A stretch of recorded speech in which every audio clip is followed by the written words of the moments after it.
Alors on passe au paragraphe 5.2. Après l'évolution d'une pile, on va voir l'évolution d'une réaction redox, donc sous-entendu où tous les réactifs ont été placés dans un même réacteur. Alors, par souci de cohérence avec le cas précédent, on va en fait prendre les mêmes acteurs, si j'ose dire, voilà, les mêmes espèces, et on va les mettre dans une situation différente. Hein.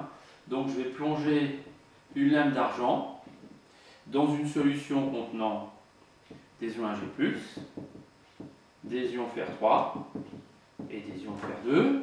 Donc j'ai toujours les couples donc Ag+, Ag, d'accord. Les couples Fe3, Fe2+. Voilà.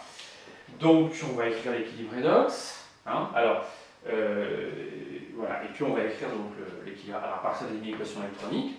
Et ensuite, l'évolution d'une réaction, on sait que c'est donné par le quotient de réaction. D'accord. Donc on va appliquer la théorie du quotient de réaction à un équilibre redox. C'est absolument naturel, hein, comme on l'a fait jusqu'à présent pour les équilibres acide-base, pour les précipités, etc. Alors, le couple Ag+, Ag, alors je vais le prendre quand même dans un certain sens. Bon, mais ça n'a pas d'importance à notre... voilà. Si vous prenez l'équation écrite dans l'autre sens, ça serait pareil. Alors, Ag plus Ag donne Ag.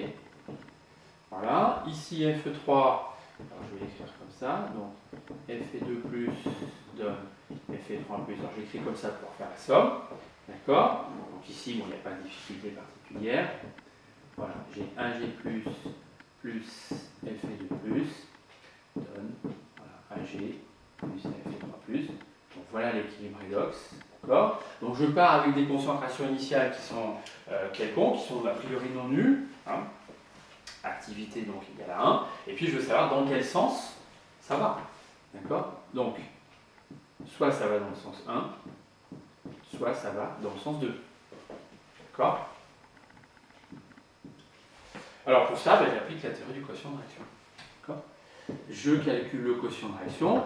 Alors soit je le calcule donc à l'instant initial avec les concentrations, donc à l'instant initial, je peux aussi le calculer à n'importe quel moment de la réaction en considérant les concentrations hors d'équilibre. Alors c'est ce qu'on va faire un petit peu par souci de cohérence avec le paragraphe précédent. Hein.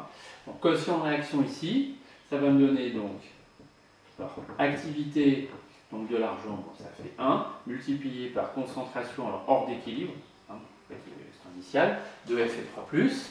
D'accord, donc c'est la même expression, je rappelle, que la constante K, hein, sauf qu'ici on prend les concentrations à l'heure qu'elles valent, je dirais, soit à l'instant initial, soit à un moment quelconque. Donc ici, concentration en Ag+, multiplié ici par Fe2+, hors d'équilibre.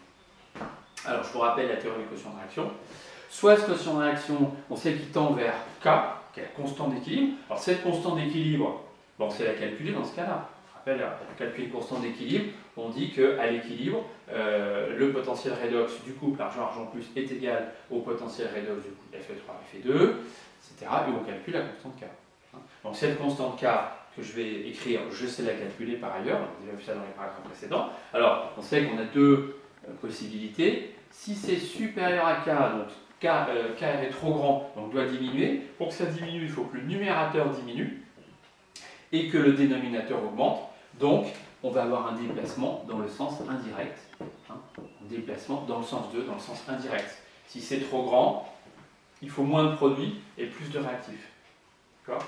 Et si c'est trop petit, eh bien, il faut que, si ce rapport-là est trop petit, il faut augmenter le Fe3+, et diminuer donc Ag+, et Fe2+. Donc, voilà, il faut que ça soit déplacé dans le sens 1. Voilà, donc l'évolution de réaction redox. On applique la théorie du quotient de réaction, comme on l'a appliqué au début de l'année, hein, sur le premier cours sur la réaction de masse. Voilà, on sait calculer K par une méthode particulière, bon, qui n'avait pas donné, mais enfin on le déduit, et ensuite il suffit de comparer donc, le quotient de réaction à n'importe quel instant ou à l'instant initial avec K. Donc on peut avoir un sens 1, un sens 2. Alors, la question, si vous voulez,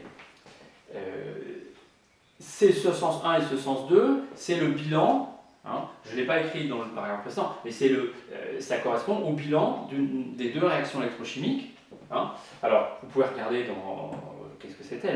Hein. Alors, le sens 1, c'était le bilan, que je ne vous dise pas de bêtises, le sens 1, c'est quand le Ag+ est consommé. Donc quand le Ag+ est consommé, c'était le I négatif. Le sens 1, c'était donc le I négatif. Voilà. Et le sens 2, c'est forcément l'autre, mais je vais le vérifier. Le sens 2, c'est quand l'argent était consommé. Alors le sens 2, c'est quand l'argent est consommé, voilà, c'était bien le I positif. Ça correspond au I positif. Alors la question évidente qui se pose, c'est si je prends les mêmes concentrations, hein, Fe3, Fe2, Ag+. D'un côté, je fais une pile, comme on l'a fait dans le paragraphe précédent, et puis d'un autre côté, avec les mêmes concentrations, je fais ce dispositif qui est là. La question évidemment qu'on se pose, c'est est-ce que les deux systèmes vont évoluer dans le même sens? C'est-à-dire que la prévision que j'ai faite à partir de la FEM de la pile, la prévision que je fais ici à partir du quotient de réaction, pour les mêmes concentrations, est-ce qu'elle conduit au même sens d'évolution? D'accord? C'est évidemment une question qu'on peut se poser. C'est même une question auquel on peut apporter une réponse. Alors la réponse est positive, ce ne serait pas très compliqué à montrer, que ces deux méthodes, qui ont l'air d'être complètement différentes, en fait, elles conduisent au même résultat. C'est-à-dire qu'elles conduisent au même sens d'évolution. Alors ça, c'est conforme à ce que je vous avais annoncé au paragraphe, quand on était au paragraphe 4, en l'occurrence au paragraphe 4.2. On avait dit que pour appliquer en quelque sorte les potentiels de demi-pile au système où il n'y avait plus de demi-pile, où tout était dans le même réacteur, on avait dit qu'il se passait la même chose. Voilà, qu'on sépare les choses dans deux demi-piles ou qu'on ne les sépare pas, en fait, ça ne change rien. Par la cinétique, ça ne change rien. Ça ne change pas l'état final, ça ne change pas le sens d'évolution, etc. Donc c'est déjà un petit peu annoncé. Voilà. Bon, là, on est complètement cohérent, en fait. On est complètement cohérent. Voilà. Alors, bon, je ne vais pas vous le démontrer, ce ne sera pas très compliqué, ça prend quelques lignes pour montrer. Donc, voilà, les prévisions par les deux méthodes sont les mêmes. Bon, vous appliquez. Si vous êtes dans le cas d'une pile, on applique la méthode vue précédemment. Si on est dans le cas d'une réaction redox, on applique le quotient de réaction après avoir calculé K. Et puis voilà, on peut prédire ce qui se passe dans le système. Voilà.